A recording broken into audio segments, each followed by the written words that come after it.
Edgar and Monique, we had a couple of handouts. And get started. Hi, good morning, good afternoon, depending on what part of the world you're joining us. Wanted to welcome everybody to our November monthly webinar series for Division 18. Really glad to be here with you all. Again, my name's Dr. Edgar Villarreal. I'm a psychologist and also the chair for the VA section of Division 18.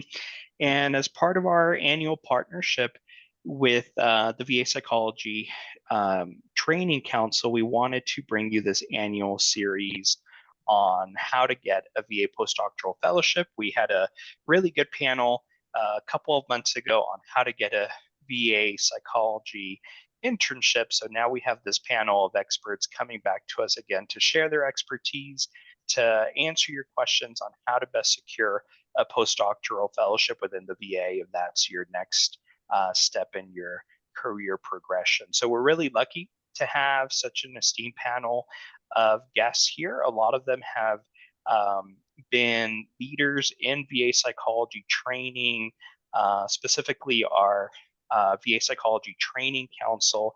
They have also been leaders in psychology training in their own programs. So you've got a wealth of knowledge of individuals here that you're going to be able to pick their brains on.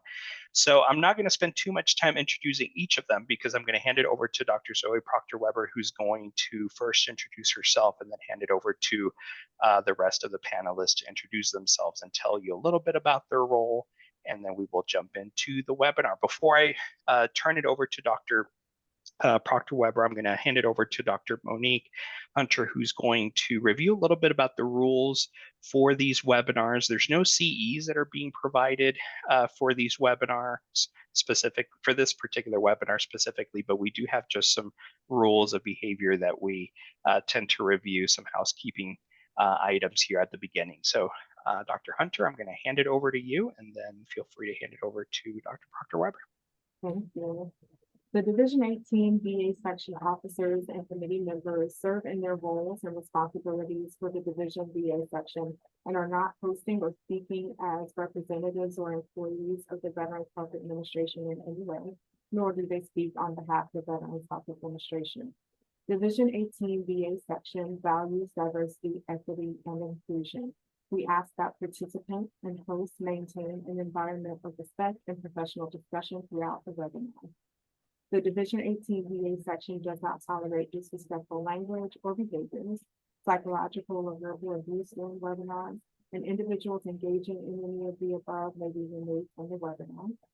All webinars are recorded, and recordings may be found at the Division 18 VA section YouTube channel and Division 18 VA section webinar page. Please use the Q&A feature in Zoom to ask any questions, as this will help us to track the questions and responses as best we can.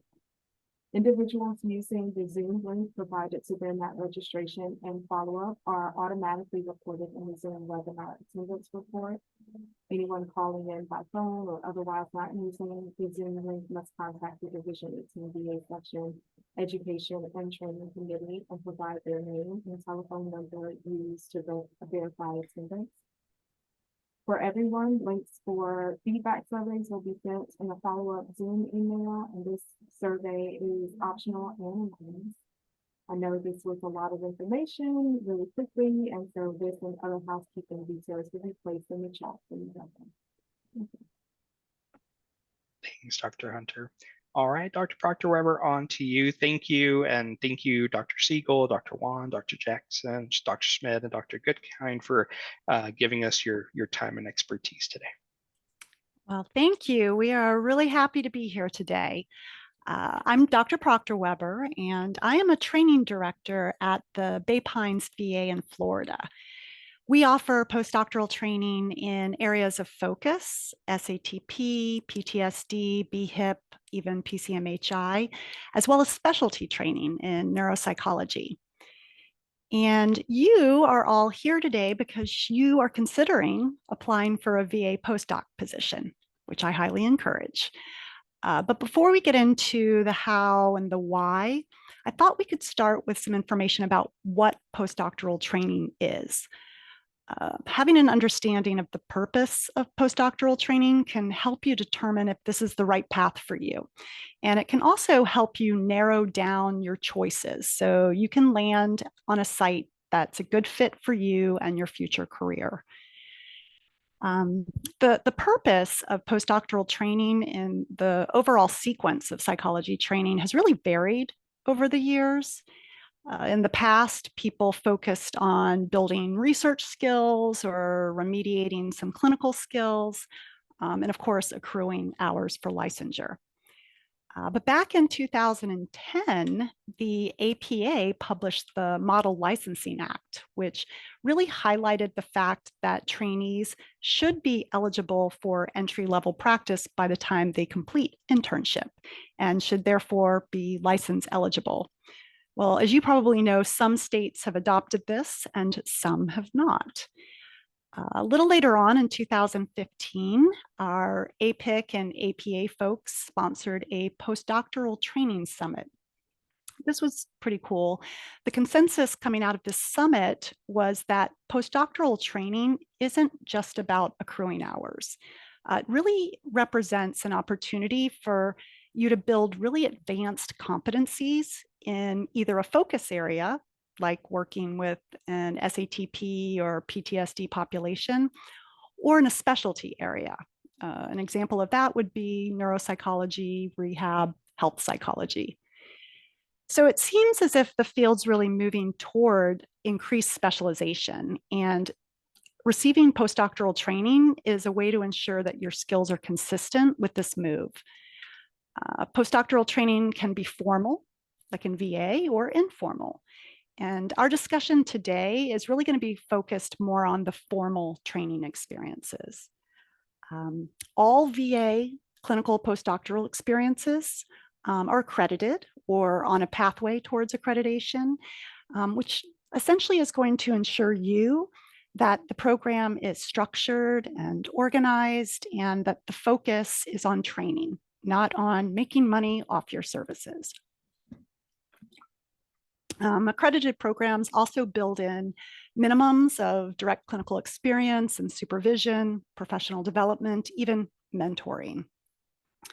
And all of these factors can support somebody in eventually being eligible for and obtaining board certification in a specialty down the road.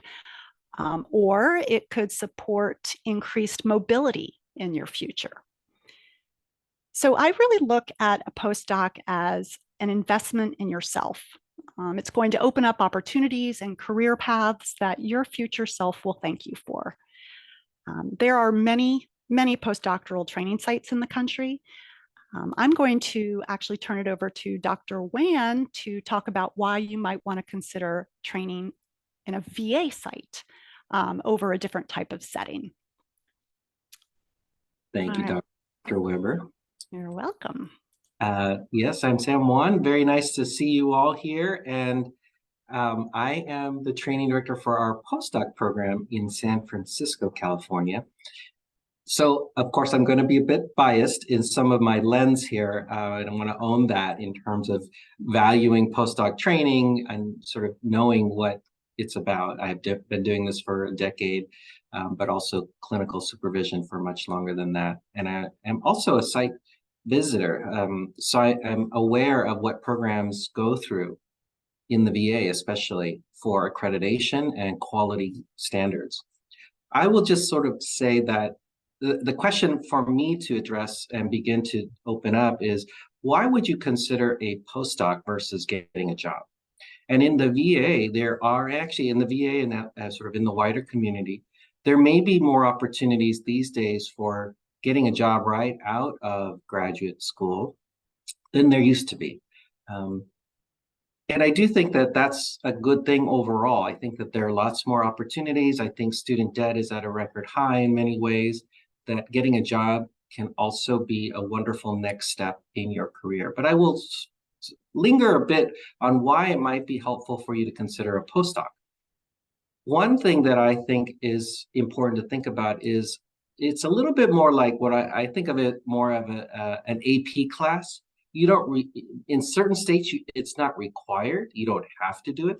But for folks who do AP work in high school, when they arrive their first year of college, they're that much more prepared for the courses that they take. So for me, and what I've seen as a training director and as a clinical supervisor, is the preparation and the deeper dive that our residents have taken in that year of postdoc training has really prepared them well to start their first position, whether it's at the VA or elsewhere. VA training has such a long history. In fact, clinical psychology owes its heritage to the VA in terms of developing clinical training in the country, actually. And so for 75 years, is it? I think I got that number right. I can't recall, but roughly 75 years of clinical training has been happening in the VA. And with that heritage comes a lot of structure, a lot of know-how, a lot of people who are very experienced at providing a program. And that's really the focus, that it's a program. It's a structured program with targets of training and quality control over supervisors and who delivers the training and the experiences. And again, it's focused on the training. And as Dr. Proctor-Weber mentioned, it's not meant to be a year where you focus on your productivity and your production. Whereas in a job, you are hitting the ground running. You are going, oops, shoot. I'm in a room where my light went out, but I think you can still see me. The productivity requirements of staff, will apply to you from day one. You probably will have some adjustment allowed for that. At the same time, the structure of your first year in particular will not look like a postdoc. And for many, there are lots of competencies that you're still developing, whether it's a specialty content area that Dr. Proctor-Weber mentioned in a particular clinical focus, or whether it's an area like supervision, for example. I know I can say pretty much without much variation, not a lot of interns, even though there's an APA standard for supervision at internship, not a ton of interns who become postdocs, at least at my site, have had a lot of experience supervision. That's partly by the way things are designed. But when you're being asked to supervise, almost right away at times, it's important to have some of that experience, that training, that background that postdoc can provide in an area like that, for example. There are things that you might like to specialize in. So it can be a springboard for a specialization, or it may be an area of training that you just don't have a lot of background in, like substance use, and you want to make sure that before you embark on your career, you have that. There are times when getting a postdoc can actually be a nice bridge to getting a job as well. It is a path that is laid out for you. It's a process that you do know well in terms of application, interviews, selection, accepting, and taking a position. Stipends in the VA, I think, are approaching early career salaries. They're not going to be the same, and I'm not trying to persuade you that they are, but they're not going to be internship stipends either. So you can look forward to a higher rate of stipend rate. And so sometimes thinking about a job for 1 year in the clinical realm, or longer if you're thinking about research, can be a way to take that next step for yourself. So most of what I want to highlight is the training, the structure, the accountability, the standards, the ability to make that bridge between graduate school and then practice, and to have more of a chance to adjust. And in our program, we focus a lot on professional development. I know many programs do, meaning we talk about the licensure process. We talk about what to expect when you're a new staff psychologist. Again, as an AP class, do you need it? Is it gonna, will you not be able to take a job and be successful? That's not at all the case. I think it's just a matter of being more ready and not having to be navigating all of these things, all of these milestones on your own with less help, perhaps over the next year or even two of your first job. So I'll stop there. Thank you. And who am I supposed to off to? It's me. Okay, Jamylah, here we go. Hi, everyone. Good morning or afternoon, depending on where you are. My name is Jamylah Jackson. I'm the Deputy Associate Chief of Staff for our Education and Learning Resources Department. I was a training director at the Dallas VA for the internship and postdoctoral program for about 7 years. And I also am an alumni of both programs. So I've seen the postdoctoral process from every angle, at least here, and also in the work with the National Committee. So I'm going to talk with you guys a little bit about diversity in the VA. There can sometimes be a stereotype that VA patients are a homogenous group of primarily older men. In actuality, the VA serves a really wide range of ages, including veterans as young as in their 20s, women veterans, varied ethnic and ability groups, as well as sexual orientation and identification. One of the real strengths of diversity training in VA is that because we are such a large organization, training directors within VA really have the benefit of shared resources from others doing similar work around the country. So there is a shared community of resources, or if there are questions or specific topics that are coming up, training directors can always reach out to the nation to see who's doing what in a particular area. So that's a really unique facet of VA training and multicultural training in particular. Within VA, we'll serve a diverse population, including in terms of age, ethnicity, military culture, socioeconomic status, LGBT status, gender, rural populations, and certainly telemental health offerings are available as well. Many trainees, in order to do a postdoc at the VA, you certainly do not have to have done an internship at the VA. I know sometimes that's a question that comes up.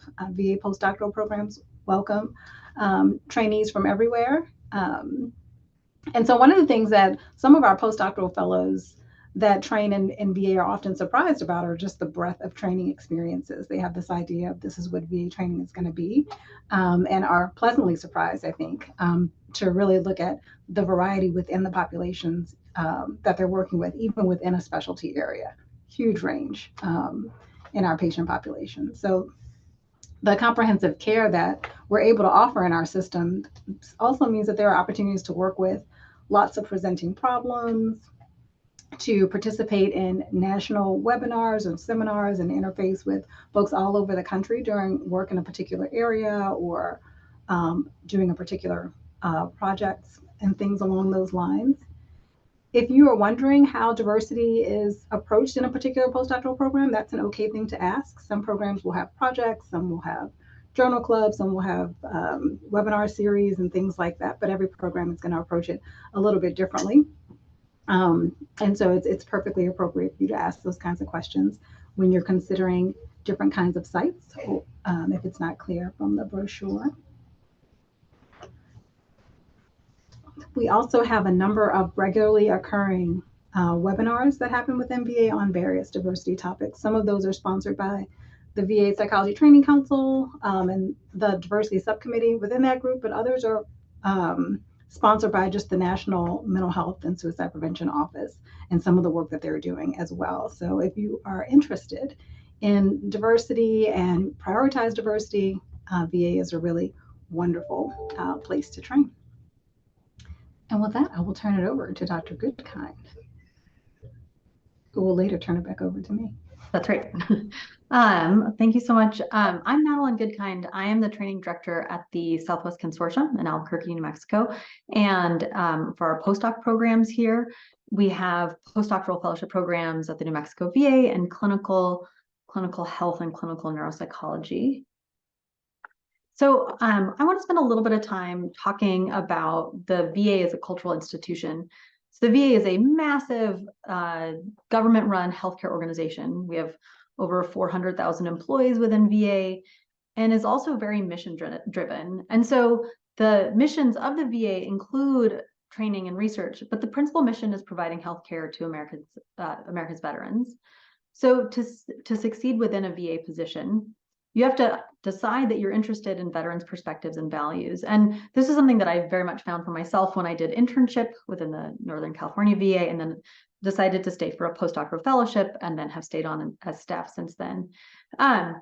The veteran population is very heterogeneous, as Jamylah was just saying, but there are some common themes, such as that service is very important to their identity, and their service may have had both positive and negative aspects to it. So many trainees who are here right now who are doing internship at a VA, or those who are not, some people may have had a lot of interaction with veterans or with military culture before internship, and some haven't. And either is fine for coming into a postdoctoral fellowship. Sometimes people who are non-veterans in these positions are nervous about being challenged by veterans, but what we find is that it's fine to come in from a non-veteran or military background, as long as you show interest and respect, and importantly, a willingness to learn within your position. In general, our VA training programs have enough training in military culture and veteran culture to successfully acculturate and thrive in a VA training program. So the fact that the VA is a huge bureaucracy really does require flexibility and patience. And some things that don't seem to make sense at sort of first glance turned out to be the best policy options when you take into account the sort of complicated scenarios they're trying to address. So your perspective as coming into this position is valuable, but our recommendation is that you offer it with humility, as many things end up being far more complicated than they can see initially. In terms of being a trainee within a VA training program, diligence and reliability and accountability are really important, as is the case with all training programs. You, of course, need to follow through with clinical and educational responsibilities, and keep in mind that you're supported by US taxpayers. And you may have more formal accountability, such as like having a tour of duty, than was the case during graduate school, and that may or may not be the case for you during your internship. Another thing to have in mind is that the VA is a highly visible organization. You can Google it and you can see there's lots of stories about the VA at any given time. And in general, a lot of Americans feel strongly about supporting veterans, but maybe in disagreement about the merits of a particular military action or the role of government in healthcare. There are a lot of strong opinions about this kind of in multiple directions. And so as such, the VA can be a real lightning rod, and there can be a heightened level of scrutiny, which I think is appropriate for VA providers. But our experience has been, if you stay focused and professional, you can generally be free from too much distraction from these sort of external factors. At the same time, I think watching how policy plays out, observing how psychologists in leadership positions around you advocate for trainees and advocate for veterans and advocate for mental health care in this environment can be very stimulating and very educational. So give these factors some thoughts before you go into a postdoc interview. Be prepared to display your willingness to engage or continue to engage if you're already at a VA internship in this culture through your actions and respect. It comes quickly for most trainees, and many trainees are surprised at how stimulating and meaningful the work is. I hadn't worked at a VA before I went into internship, and then have found that it's a place that I want to continue to be in going forward. So despite some of the sometimes bad press, VA provides superior, in some cases, equal or to other healthcare systems on all major variables, and typically for a lower cost. This is especially true for behavioral healthcare.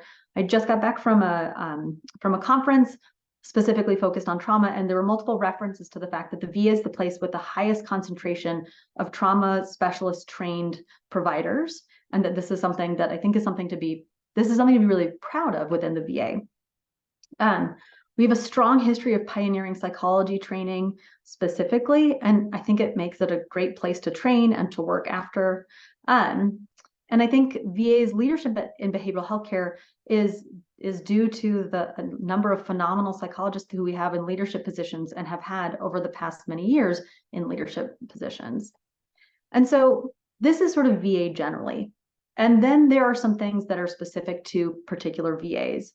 So while you see a lot of similarities across VA training programs, and Jamylah talked some about this, it's important to note that each postdoctoral fellowship program is an independent program with its own accreditation policies and training experiences. So accreditation for a given program isn't at the VA-wide, it's at that specific program, as I'm sure you're aware. But what that means is that there may be two postdoctoral fellowships. They may even share the same name, like an emphasis in health or in PTSD, that in practice look very different. So when you're applying for postdocs, it's worth taking a close look at each program's brochure and to see how the specific offerings that program has line up with your interest for specialty training and postdoc. So it could be a variation in research experiences or particular training experiences while you're there. It's really important when you're on interviews and in your cover letters that you understand each program's offerings so that you can both understand if it's a good fit for you and then be able to communicate that effectively in your materials. So as a general pointer, it's better not to ask a training director during an interview about a training activity that's not mentioned anywhere in their brochure, because during this process, training directors are really looking for a good fit between the applicant and their training program. So with that, I will turn it right back over to Jamylah. Guess who's back? So I'm going to talk with you guys just briefly about importance of fit. So this is a great segue. Thank you, Madeleine.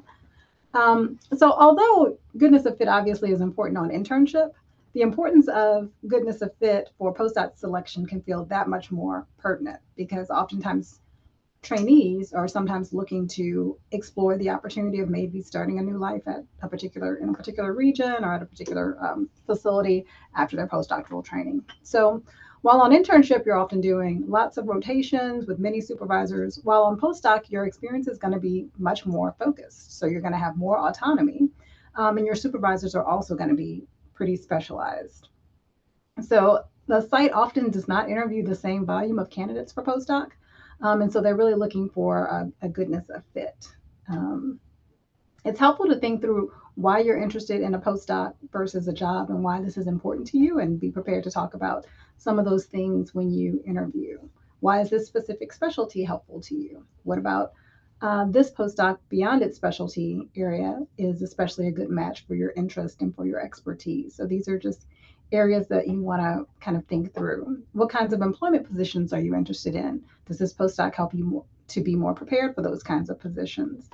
Will it help you gather more information that you need to make important career decisions going forward? So thinking about not just the specialty area and whether or not you're a good fit for it, but also the values and the priorities of the program. For example, for a scientist practitioner program that requires a research project, your application should address that and speak to why this is important to you as well. If it's not important to you at all, that may be worth noting in terms of goodness of fit, in terms of how the program is prioritizing their training approach versus how you're thinking about how you want your training year to go.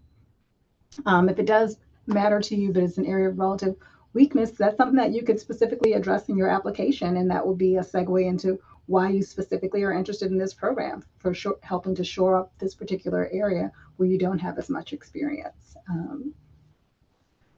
If you're applying to more than one fellowship at a particular facility, that's something that you certainly can do, but the program really wants to select people who want their specialized training. So it can be helpful to think through in how you're going to spend this in your cover letter. So for example, if you're applying to a site that has an addiction specialty and they also have a behavioral medicine specialty and you're applying to both, then you want to be consistent and make a case for why you'd be a good fit for both of those tracks, as opposed to, I've seen folks sometimes pour their heart and soul into, all I've ever wanted to do all my life is addiction in one cover letter, and then the cover letter for the behavioral medicine program is all my life, all I've ever wanted to do is behavioral medicine.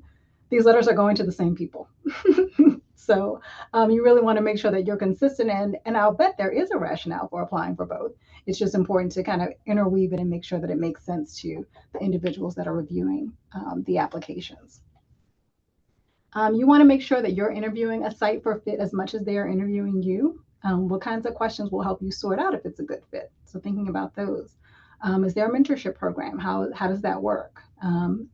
Is there flexibility in the training plan? What are some of the ways that the program approaches those things? Are there experiences that you really, really want available that are built into the postdoctoral program or could be involved in the program if they aren't built in? Is the program workload driven versus training driven? All those kinds of things are perfectly appropriate kinds of questions to ask. So I think paying attention to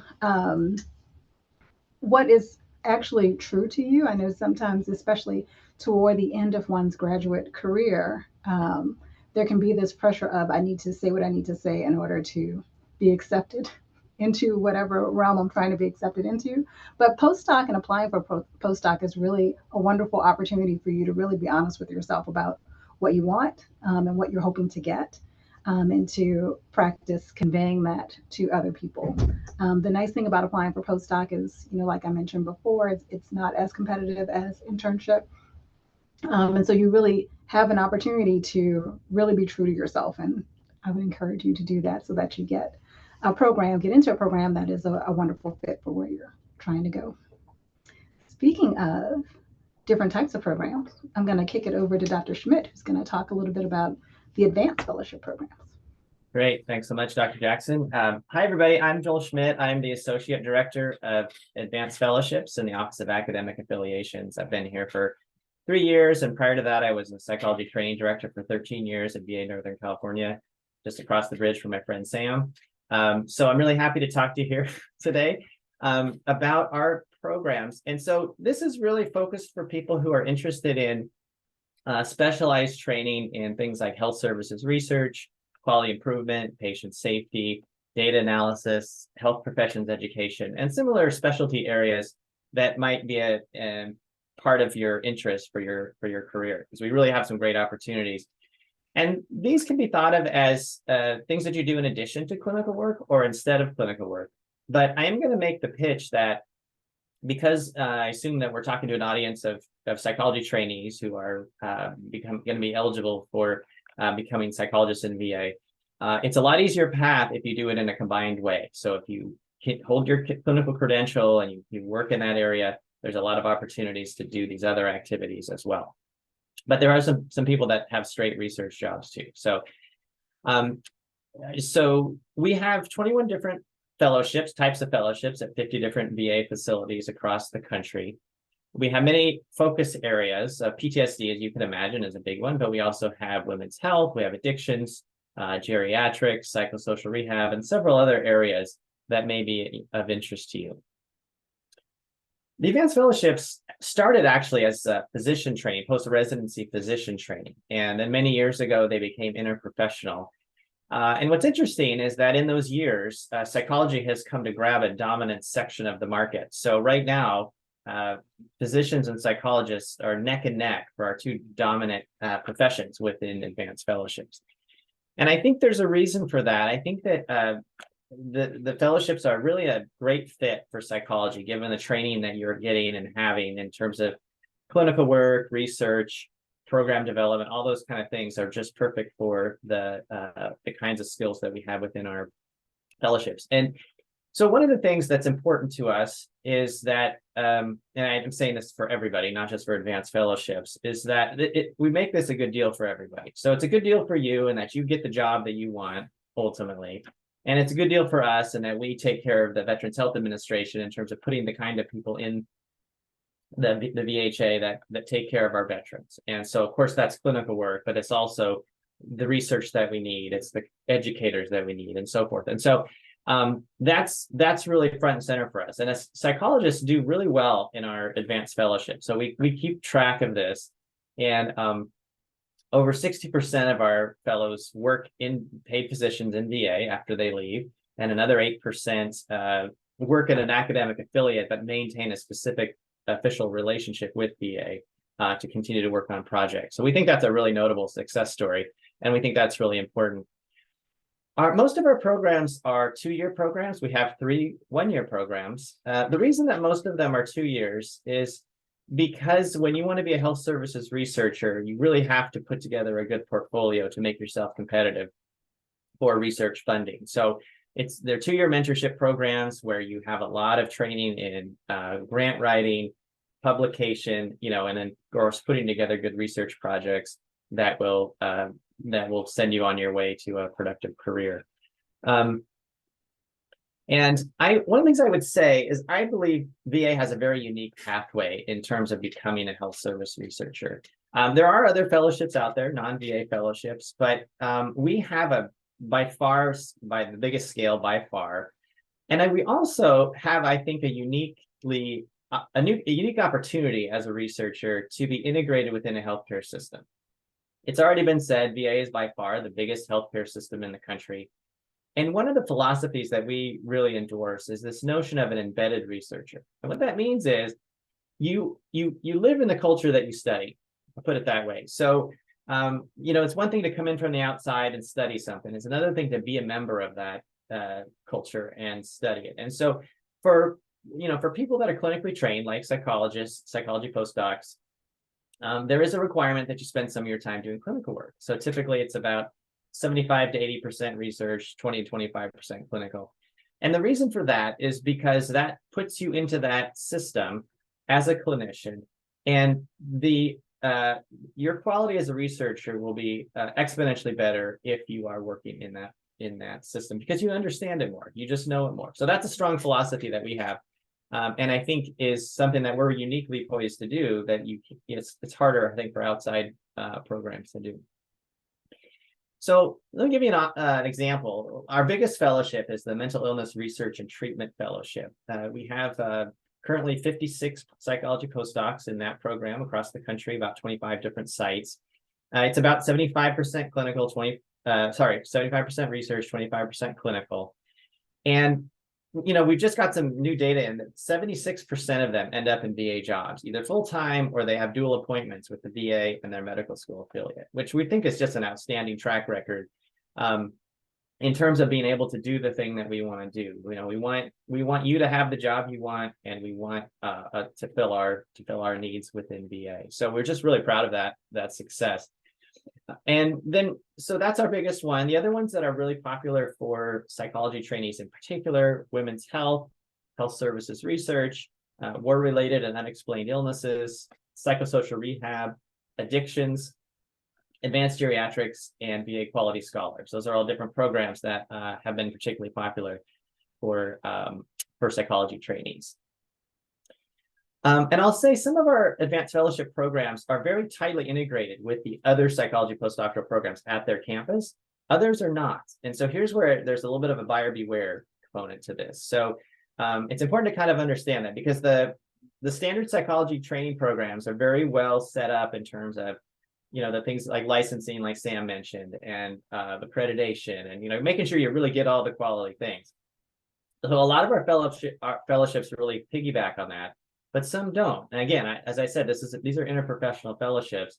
So in some cases, they may not have quite the psychology emphasis that some other programs do. And what's really important about that, I think, is that, this issue of licensing has come up. And again, let me make the pitch that if you are so qualified in terms of your internship background and your training background to be eligible to be a psychologist in VA, I say, whether you get a job or you get a postdoc, you should get licensed. I feel that really strongly. And you should do that in the first year, because I've seen enough people that have put it off a few years. It's a lot harder if you don't do it right away. So that's just my soapbox about licensing. And so make sure that, if you talk to the people in advanced fellowships, make sure that you can get the supervision that you may need and whatever experiences that you need, so that you can get to the other side and meet criteria for appointment as a psychologist. Okay, so how do you find out about advanced fellowships? So there's a couple of documents that have been placed into the chat. One of them has resources for a lot of the things that you're hearing about today from everybody. And then there's another one that has the list of all the advanced fellowship locations and the different programs and the locations. So take a look at that just to give yourself an orientation. Both of those links have the advanced fellowships website on it. And the website, to be honest, there's not a lot on our website, but there's a drop down. You can look at the programs, you can look at the locations, and some of them link to websites, some of them don't, but everyone has a program director. So look at the website if they have it. And if they don't have a website, at least look at the program director, send them an email, say I'm interested, tell me more about it. And that should get the questions you have answered. If you've done all those things and you still have some questions, I'm going to put my email in the chat.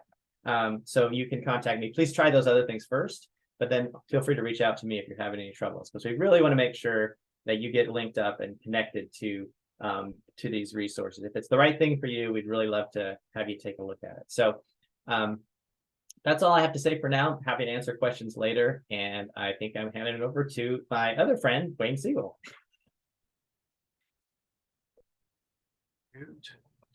Hello, everybody. I'm going to shift directions a little bit and talk about kind of the application process. A little bit about me first is I am the training director at the Minneapolis VA in terms of postdocs. We have accredited postdocs in clinical neuropsychology, rehabilitation psychology, and then under the umbrella of general clinical psychology, we have tracks in serious mental illness, trauma, and primary care mental health. We are in the process of getting our serious mental illness program accredited. And the term accredited, hang on to that because I'm going to talk about that in a little bit and why that is important. But before we proceed, I'm going to put a bunch of links in there because I'm not sure this went to everybody before. And I'm not sure how the formatting, oh, it's not so bad. So I would suggest people pay attention to what we're talking about and then look at the links later. But there's a bunch of resources in terms of selection. That are available to you. I'm going to talk about some of those to begin with. The first is, well, how do you learn about postdoctoral programs? Joel talked to you about how to learn about the special advanced programs within VA, but kind of clinical positions. How do you learn about that? Well, I'm assuming everybody on the call that is considering postdoctoral applications is an intern right now.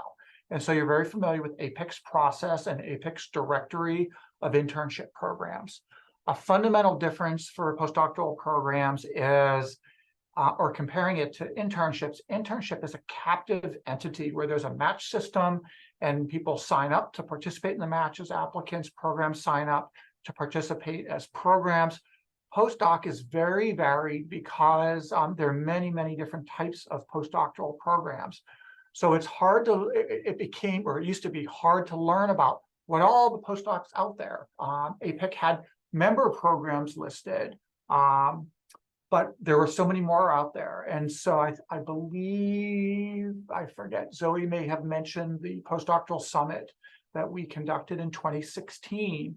And a big product out of that summit was the Universal Postdoctoral Directory. I'm assuming most of you have found that. It's very prevalent on the APIC site, but the links are also in here. And so the directory was a way to have a central place where programs could post information about their postdoctoral programs and where applicants could go and look. And it is designed specifically for postdocs because you can search by all the common variables, location, things like that, but you can look for accredited programs, you can look for APIC member programs, you can look for recognized specialties like rehab or neuro or health, but you can also look for all of these kind of focused or track things like trauma. And so there's a lot of different ways, and there's free text searching as well also. Currently, there are over 1,600 listings in the UPPD.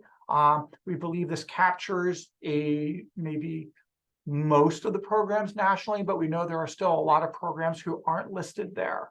And just to give you a comparison, there are 262 postdoctoral programs listed in the APIC directory. So it gives you an idea of kind of what else is out there beyond. And I'm going to talk about the selection standards. But another important point as you look through the directory, so you may search for programs and a bunch will pop up that maybe you're interested. Some will say, oh, this program hasn't been updated recently. Getting training directors to update their listing can be a challenging endeavor. And so just because it hasn't been updated doesn't mean the program doesn't exist. We recommend if you're interested in that program, reach out to the director. Their email and contact information is in there because that program still may be very well accepting applications. And so you wouldn't want to miss out on that. You will also notice that a lot of listings will have a warning that says this program is not an APIC member or an accredited program and hasn't been reviewed externally, okay? So I forget who mentioned before, buyer beware, but some of these programs that are not accredited, not APIC member programs can be very good training programs and good experiences, but you really have to kind of look into it a little bit more. I would also say some of the programs listed in there may not be very good programs. We do not, APIC does not review programs before listing because the mission was to get the majority of programs in there. So for you to kind of, as a consumer, is to kind of look at that as you're considering. So let's see.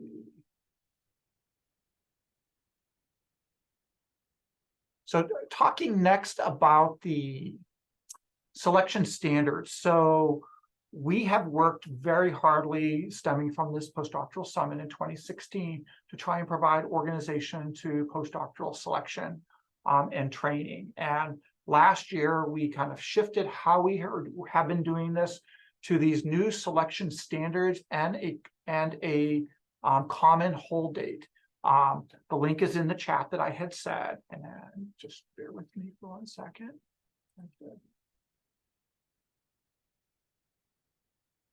Okay.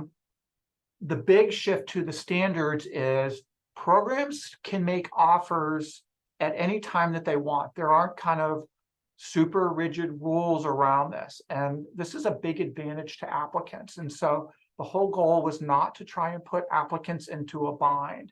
About 80% of programs that are listed in the directory are following the standards, but several programs are not. And you may be applying to a range of programs. And so it's important to kind of understand how a program is going to do their selection. Are they following the standards? Are they not following the standards? And we developed the standards so that these two kind of systems would provide less conflict with each other. Not that there's no conflict with them, but there's less conflict. And so the whole idea is if programs are following the standards, as programs can make an offer, you can hold that offer until the common hold date. For this year, it's going to be February 26, 24. What we found last year is vast majority of programs were people had made decisions, offers were made, people made decisions. Everything was resolved around that second week of February. So very few offers ended up being held until the 26th. An important part of this process is when you are made an offer that you're holding it. If you hold an offer, then you need to withdraw from other lower ranked programs. When you accept an offer, you would then notify all of your other programs that you're applied to. And the idea is we're freeing up the system so that it is fairer for applicants and things don't get clogged up. It would be impossible for me to go through all of this. One of the links that I presented to you was about the selection standards. Highly recommend, if you're applying to programs, look at those standards in detail. I also want to point out that we developed last year, and they were very successful, communication templates. These are not required, they're recommended. And so based on where you are in the selection process, whether a program has made you an offer, you want to hold it, you're declining an offer, you're accepting an offer, these templates help give you language about what you may want to communicate to that program. And they also help with adhering to the standards. And so there are templates for applicants, there are templates for programs as well. I also want to point out there's a link there to a spreadsheet that people can download that identifies a number of variables that you may want to consider as you were thinking about the different postdoctoral programs that you're applying to. Because again, one size doesn't fit all. They can have very different variables. They can have different selection processes. They may require different letters. Can be very different than internship. So that spreadsheet can be very helpful. And then we also have, the link is in there, to timelines. And so there's timelines for applicants, timelines for program directors. And these timelines give you a sense of what should you be doing at what point during this selection year. And there are timelines for people applying to clinical programs, research programs, clinical neuropsychology programs, and they may differ. And there's hyperlinks to a lot of the resources within those timelines. So recommend taking a look at those as well. And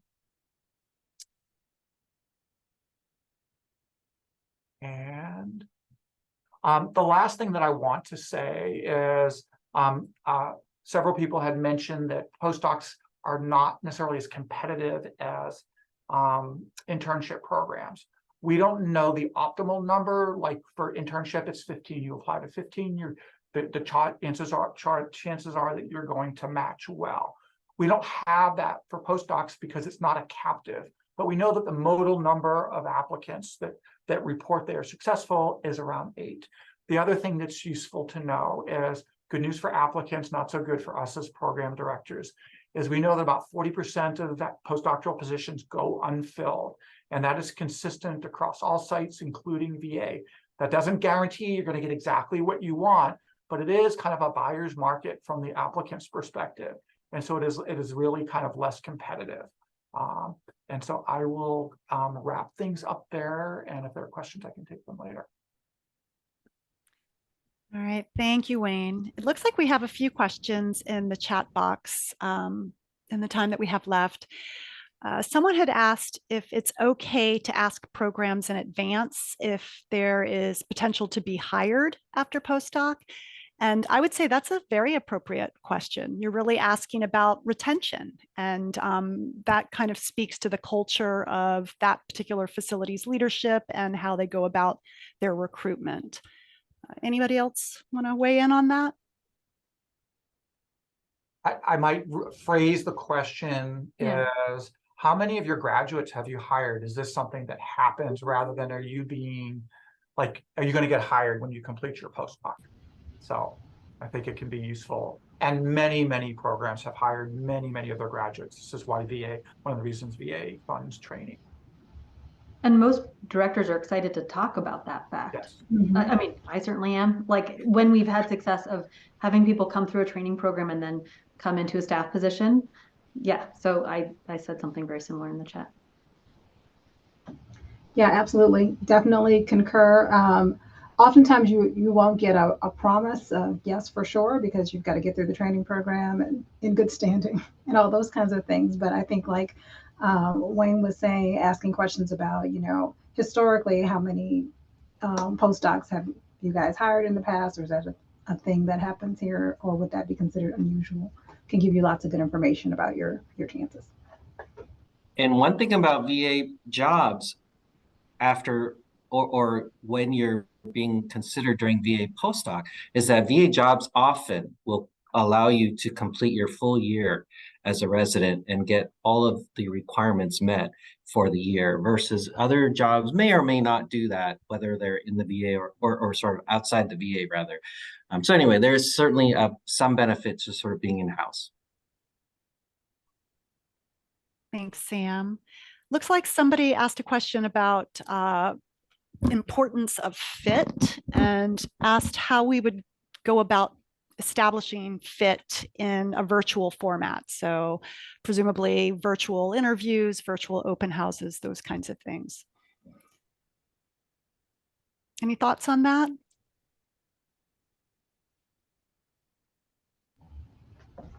Well, when I think about fit, I think about what are the priorities? Am I trying to be involved in a program where I'm going to have lots of options in terms of the types of patients that I'm seeing within the area of specialization, or am I hoping to really hone in and see a very specific type of clinical experience? There's a range. One addiction program does not look like the next addiction program. So I think when I'm talking about goodness of fit, thinking about like what your dream addiction program, if that's a specialty area you're thinking about, what your dream program might be and how closely this program approximates those kinds of things. In terms of opportunities for program evaluation, sometimes people want to make sure that they get some leadership training and experience as part of their postdoctoral fellowship. Some postdocs will offer that, others will not. So kind of thinking about what you're hoping to get and the extent to which that particular program can get you close to there.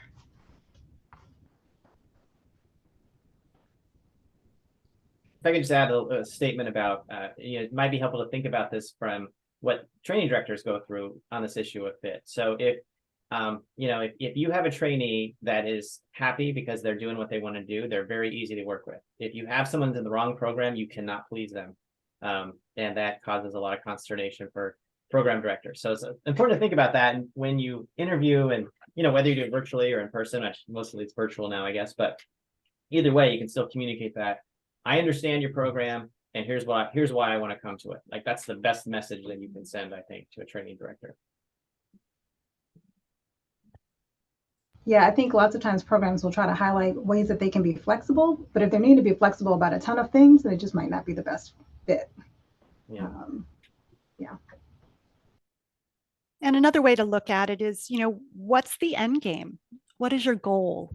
Does this particular program help you reach that goal? Whether it's working with a particular population, getting board certified, thriving in a particular geographical area. Lots of different factors go into fit. And some you can tell just by reading the brochure, but others will be about the culture, the people that you would work with. Is there a connection, even through Zoom? Is there a connection with the folks who would be supervising you and the other people that would be contributing to your growth and your development? Your meetings with the current trainees are also a nice portal into what it's like to be a trainee there. So I think really thinking about some of the conversations that you're able to have with their current trainees or past trainees can be another avenue for getting information about it.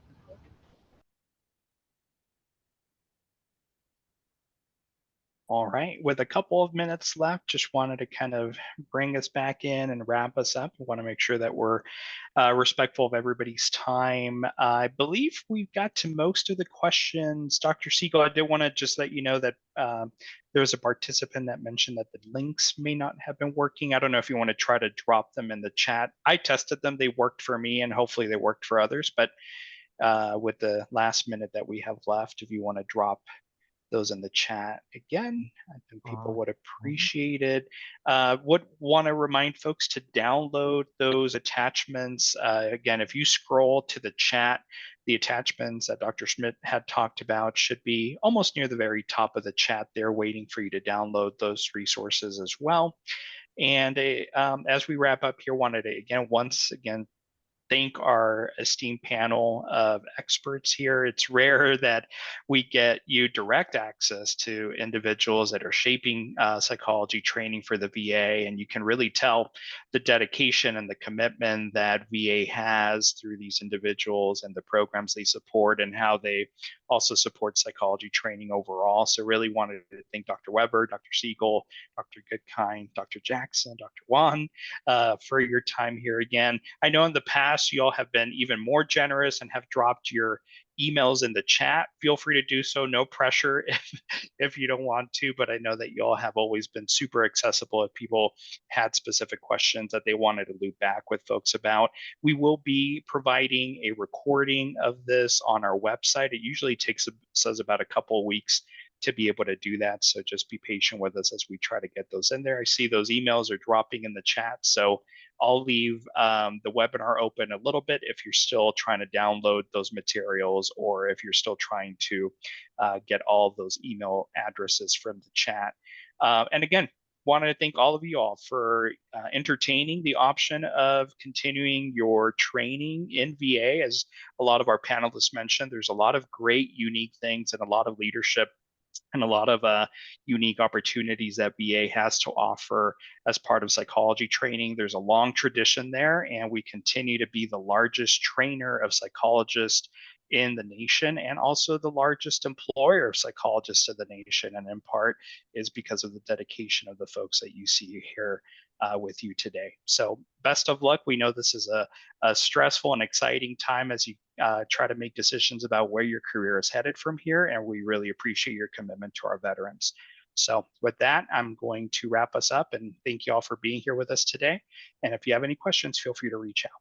Take care. Thanks, everybody. Thank you.